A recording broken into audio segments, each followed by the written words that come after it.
आज के इस क्लास में हम कक्षा 9वीं के सामाजिक विज्ञान के पेपर, सोशल साइंस के पेपर की बात करने वाले हैं, जो आपकी अर्धवार्षिक परीक्षा 3 नवंबर से प्रारंभ हो रही है और जिसमें आपका पहला पेपर सोशल साइंस का रहने वाला है। तो बस इसी की हम बात करेंगे कि इसमें कैसे क्वेश्चन पूछे जाते हैं, कैसे उत्तर आपको देना है, इन सभी की बात हम करने वाले हैं।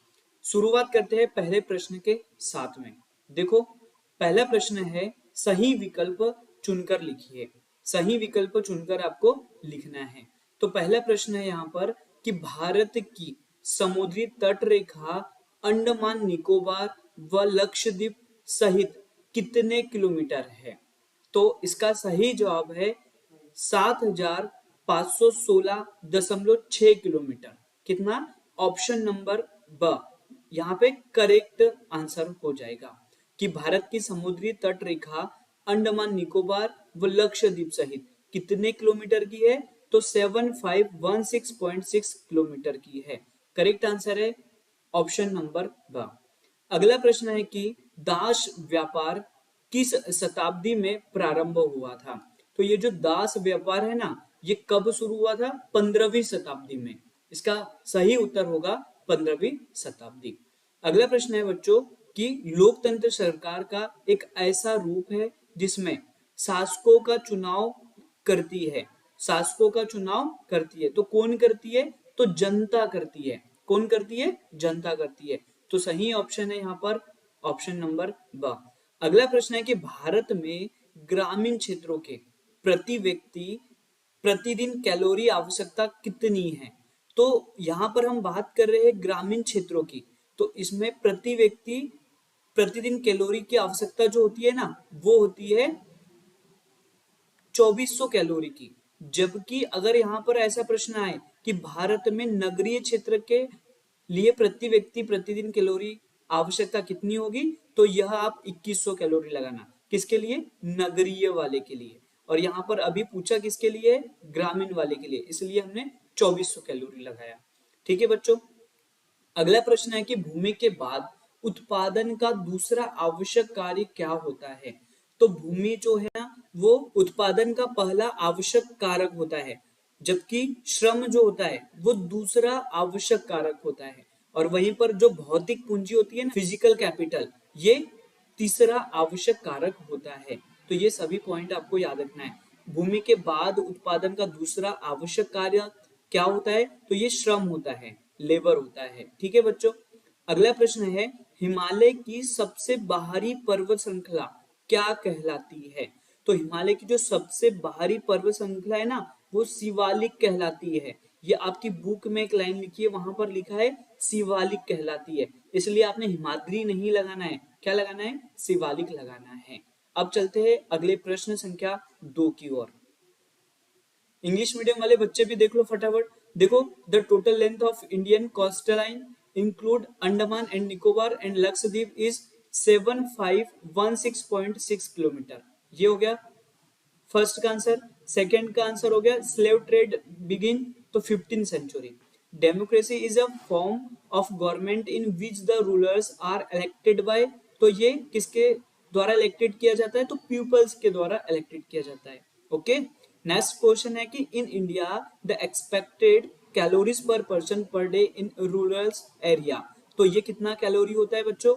ये होता है 2400 कैलोरी। वहीं पर अगर हम अर्बन की बात करें, अर्बन की, तो वहां पर कितना कैलोरी होता है? 2100 कैलोरी होता है। ठीक है। नेक्स्ट क्वेश्चन है कि what is the second most necessary factor of production after land, तो सेकंड कौन सा हो जाएगा? ये हो जाएगा लेबर। सेकंड कौन सा हो जाएगा? लेबर। फर्स्ट क्या है? तो वो हो गया लैंड, सेकंड है लेबर, और थर्ड फिजिकल कैपिटल होता है। ये आपको ध्यान रखना है। ठीक है। What is the outer most range of Himalaya called, तो आउटर रेंज ऑफ हिमालय क्या कहलाता है? तो वो कौन सा है? शिवालिक है। याद रखना, राइट आंसर है ऑप्शन सी। ठीक है। अब नेक्स्ट क्वेश्चन की ओर चलते हैं। क्वेश्चन है नेक्स्ट, रिक्त स्थानों की पूर्ति कीजिए। पहला प्रश्न क्या है?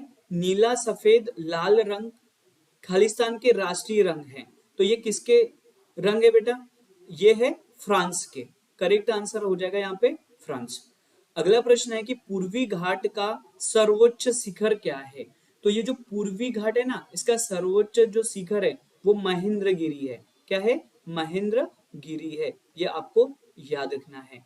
नेक्स्ट क्वेश्चन है कि भारतीय संविधान की प्रारूप समिति के अध्यक्ष कौन है।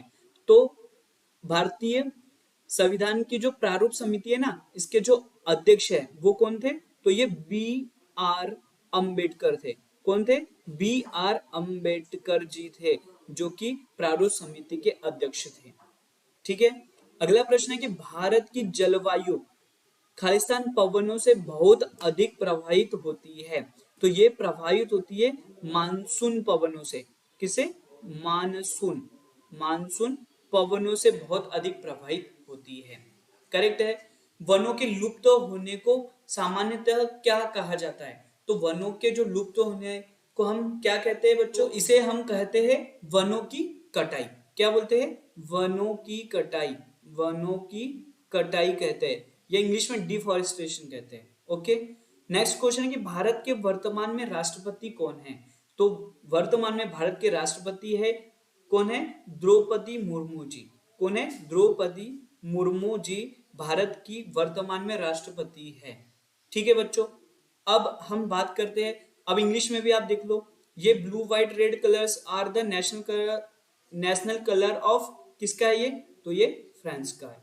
हाँ, याद रखना है। फिर नेक्स्ट क्वेश्चन है, इसमें आ जाएगा, ये वाले क्वेश्चन में आ जाएगा महेंद्रगिरी। महेंद्रगिरी आ जाएगा। ठीक है। और इसका next, the chairman of drafting committee was B R Ambedkar ji. B R Ambedkar ji इसके क्या थे? चेयरमैन थे। तो the climate of India is strongly influenced by monsoon. ये इसका आंसर हो जाएगा। ठीक है बच्चों। अगला नेक्स्ट क्वेश्चन है कि वनों के लुप्त होने को, जैसे यहाँ पे क्वेश्चन है कि the disappearance of forest is commonly referred to as deforestation. क्या बोल देंगे? डिफॉरेस्टेशन बोलेंगे। नेक्स्ट क्वेश्चन है, the present president of India is Draupadi Murmu. Draupadi Murmu ji ये कौन है? हमारे वर्तमान में जो राष्ट्रपति है ना, वो है। ये ध्यान से स्पेलिंग अच्छे से लिखना आपने। ठीक है। अब हमारा नेक्स्ट क्वेश्चन है, सही जोड़ी मिलाइए। ठीक है। सही जोड़ी हमें मिलाना है। तो यहाँ पे पहला ऑप्शन है दोआब। तो दोआब जो होता है ना, वो दो नदियों के बीच का भाग होता है। The area between two reverse, ये होता है क्या? दोआब। तो यहाँ पे सही उत्तर हो जाएगा ये सा वाला। ठीक है। ये इंग्लिश वाले में ये देखो, ये कौन सा वाला हो जाएगा? ये सी वाला हो जाएगा। फिर अक्टूबर क्रांति या अक्टूबर क्रांति कब आई थी? तो ये आई थी 1917 में। 1917 में। तो देखो यहाँ पे अक्टूबर रिवॉल्यूशन कब आया था? 1917 में। यहाँ पे जो रॉबर्ट मुगाबे है, इनका संबंध कौन से देश से था? तो आप बोलोगे जिम्बाब्वे से था। किससे? जिम्बाब्वे से। तो यहाँ पे देखो, ये रॉबर्ट मुगाबे का संबंध जिम्बाब्वे से हो गया। फिर नेशनल वोटर डे, मतलब राष्ट्रीय मतदाता दिवस कब मनाया जाता है? तो एवरी ईयर 25 जनवरी, मतलब 25 जनवरी को हर साल मनाया जाता है। तो यहाँ पे करेक्ट आंसर हो जाएगा इंग्लिश वाले में क्या? ई वाला ऑप्शन हो जाएगा। विंटर रेन्स, मतलब शीतकालीन वर्षा को हम क्या बोलते हैं? तो महावट बोलते हैं। क्या बोलते हैं? महावट। ठीक है। यहाँ पे भी ये विंटर रेन्स को हम मिला देंगे किससे? महावट रेन्स से। ठीक है बच्चों। ग्रीन रिवॉल्यूशन कब हुआ था? तो 1965 में हुआ था। कब हुआ था? 1965, मतलब 1965 में हुआ था। तो इसका करेक्ट आंसर हो जाएगा ऑप्शन नंबर डी। क्या ये सभी क्वेश्चन आपको समझ में आ गए? अब हम बच्चों आगे चलते हैं क्वेश्चन नंबर 4 की ओर। जो क्वेश्चन नंबर 4 जो है हमारा, क्या है क्वेश्चन नंबर 4? देखो ध्यान से, ट्रू एंड फॉल्स, सत्य और असत्य है। ये देखिए, सत्य और असत्य। पहला क्वेश्चन है कि भारतीय संघ राज्य का सबसे दक्षिणतम बिंदु इंदिरा बिंदु है। क्या इंग्लिश में क्या है? The southern most point of the Indian union is called Indira point. तो क्या ये सही बात नहीं है? ये बिल्कुल सही बात है, सत्य पॉइंट है ये, कि जो दक्षिणतम बिंदु है ना, उसे हम इंदिरा बिंदु के नाम से ही जानते हैं। तो करेक्ट आंसर है ये। तो सिंधु नदी विश्व की सबसे लंबी नदी है। तो क्या सिंधु नदी विश्व की सबसे लंबी नदी है क्या? नहीं है। सबसे लंबी नदी तो कौन सी है? कौन सी है बेटा बताओ? ओ, अरे नील नदी है, नील नदी। चलो अब नेक्स्ट क्वेश्चन देखो। सरोजनी नायडू उत्तर प्रदेश की प्रथम राज्यपाल थी, क्या ये बात सही है? तो सरोजनी नायडू जो है ना, वो उत्तर प्रदेश की प्रथम राज्यपाल थी, ये आपको याद रखना है, और ये बात होगी हमारी क्या, सत्य होगी। ठीक है बच्चों। नेक्स्ट क्वेश्चन है कि डायट्रीज ब्रैंडिस को भारत का पहला वन महानिदेशक नियुक्त किया गया था। तो ये जो डायट्रीज ब्रैंडिस है ना, इनको भारत का पहला वन महानिदेशक नियुक्त किया गया था। तो ये सत्य बात है, इसलिए यहाँ पे क्या हो जाएगा, ट्रू हो जाएगा। ठीक है। नेक्स्ट क्वेश्चन है कि यंग इंडिया पंडित जवाहरलाल नेहरू की पत्रिका का नाम है। तो क्या ये यंग इंडिया पंडित जवाहरलाल नेहरू जी की पत्रिका का नाम है? नहीं, ये किसकी पत्रिका का नाम है? तो याद रखना, महात्मा गांधी की पत्रिका का नाम है। किसका? महात्मा गांधी जी की पत्रिका का नाम है, ना कि पंडित जवाहरलाल नेहरू की पत्रिका का। इसलिए ये प्रश्न जो है वो हमारा क्या हो जाएगा, असत्य हो जाएगा। अगला प्रश्न है कि थार के मरुस्थल में दिन का जो तापमान है वो 15 डिग्री सेल्सियस से तथा रात का तापमान 50 डिग्री सेल्सियस तक पहुंच जाता है। क्या दिन का कम रहेगा और रात का टेम्परेचर ज्यादा रहेगा, ऐसा होगा क्या? नहीं ना। तो यहाँ पे अगर ऐसा रहता है ना कि दिन का जो तापमान है वो 50 डिग्री सेल्सियस और रात का 15 डिग्री तक पहुंच जाता है, तो ये सत्य हो जाता। लेकिन यहाँ पे अभी उल्टा लिखा है, इसलिए हम क्या बोलेंगे, ये असत्य है। क्या ये बात आपको समझ में आई बच्चों? आ गई ना। अब चलते हैं हम अगले प्रश्न की ओर। इंग्लिश में भी ट्रू फॉल्स सत्य असत्य ये आप कर ही लोगे ना। ठीक है। अब हम चलते हैं एक शब्द या वाक्य में उत्तर दीजिए वाले क्वेश्चन पर। ठीक है। पहला प्रश्न है, भारतीय मरुस्थल की महत्वपूर्ण नदी कौन सी थी? तो भारतीय मरुस्थल की जो महत्वपूर्ण नदी थी ना, उसका नाम क्या था? लूनी। लूनी नाम तो सुना है ना आपने, लूनी रिवर या लूनी नदी। ठीक है, ये सही उत्तर क्या होगा इसका, लूनी नदी। फिर पृथ्वी पर कितने प्रतिशत स्वच्छ जल उपलब्ध है? तो पृथ्वी पर जो स्वच्छ जल की अगर मात्रा की बात करें ना, ये 2.5% या 2.4% कहीं पर लिखा है, ये लगभग 2.5% स्वच्छ जल उपलब्ध है। कहां पर? पृथ्वी पर। क्या ये बात समझ में आ गई? नेक्स्ट क्वेश्चन है, हिटलर की पार्टी के लोगों को क्या कहा जाता था? मतलब जो हिटलर की पार्टी थी ना, उनके लोगों को किस नाम से जाना जाता था? तो ये आपको याद रखना है, किस नाम से जाना जाता था बच्चों? नाजी। देखो इसको नाजी या नाजी भी बोलते हैं। देखो नाजी ऐसा हिंदी में लिखोगे तो ऐसा नाजी लिख लेना, या नाजी भी आप बोल सकते हो। ठीक है बच्चों।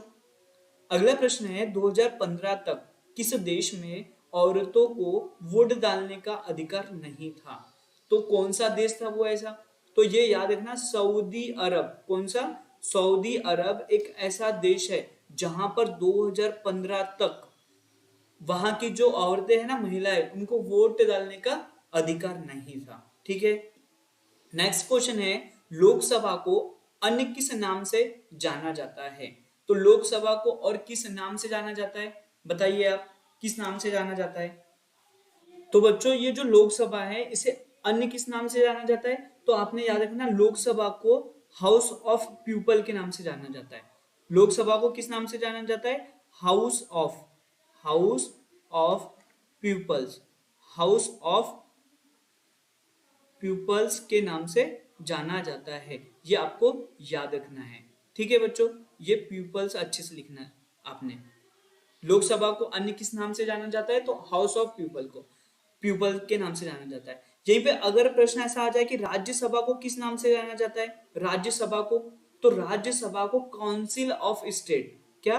काउंसिल काउंसिल ऑफ स्टेट के नाम से जाना जाता है। किसे? तो राज्यसभा को। और लोकसभा को तो हाउस ऑफ पीपल्स के नाम से जाना जाता है। ये एक वाक्य या एक शब्द वाले क्वेश्चन में सबसे अंतिम प्रश्न है, क्या? कि परंपरागत बीजों की तुलना में किन बीजों द्वारा अनाज का उत्पादन ज्यादा होता है? तो किन बीजों द्वारा अनाज का उत्पादन सबसे ज्यादा होता है बच्चों? तो उच्च या ऊंचे उपज वाले जो बीज होते हैं ना, मतलब इसको ऐसा भी लिख सकते हो, HVY, जो ऊंचे उपज वाले बीजों, इस प्रकार के जो अनाज होते हैं ना, इनका उत्पादन ज्यादा होता है, HVY। या आप ऊंचे उपज बीज भी लिख सकते हो। ठीक है। मतलब परंपरागत बीजों की तुलना में जो HBY वाले जो बीज होते हैं या अनाज होते हैं, इनका उत्पादन सबसे अधिक होता है। क्या ये सभी प्रश्न आपको समझ में आ गए ना सभी बच्चों को? तो देखो, अब यहाँ पे देखो कुछ क्वेश्चन और है, जैसे 2 नंबर वाले क्वेश्चन कैसे कैसे पूछे जा सकते हैं, तो आप एक बार धीरे धीरे इसको देख लीजिए। मैं आपको ये जो PDF है ना, ये टेलीग्राम चैनल, आपने यहाँ यूट्यूब चैनल के डिस्क्रिप्शन बॉक्स में जाना, वहां पर आपको एक लिंक मिलेगी टेलीग्राम चैनल की, या फिर व्हाट्सएप चैनल की लिंक मिलेगी, उस पर क्लिक करना, आप वहां पे पहुंच जाओगे, वहां से आपने ये PDF को डाउनलोड कर लेना। ठीक है बच्चों, तो ये क्वेश्चन मैं एक बार आपको दिखा देता हूँ कैसे क्वेश्चन पूछे गए हैं लास्ट ईयर, देख लो एक बार फटाफट। इन क्वेश्चन को एक बार जरूर देख के जाना, आपको ऐसे ही देखना क्वेश्चन आपको वहां पे मिलने वाले हैं, फिर ऐसा मत बोलना कि सर आपने पहले बताया नहीं था कि ये क्वेश्चन आ जाएंगे। ठीक है ना? देखो 16 नंबर तक क्वेश्चन देख लिया आपने, और ये देखो 17 वाला देख लो, 18 वाला देख लो, 19 वाला भी देख लो, 20 हो गया। टोटल क्वेश्चन जो होते हैं ना वो कितने, 21, 22, 23 क्वेश्चन आते हैं, और 23 जो है वो मैप से रिलेटेड होता है। ठीक है, तो ये है आपका सोशल साइंस मतलब सामाजिक विज्ञान का पेपर। यदि बच्चों आपने अभी तक हमारे लेक्चर को लाइक नहीं किया तो इसे लाइक जरूर कर दे, शेयर करें, अगर आप इस चैनल पर नए हो तो इसे सब्सक्राइब भी जरूर कर ले। So thank you so much guys for watching this video, bye bye, take care.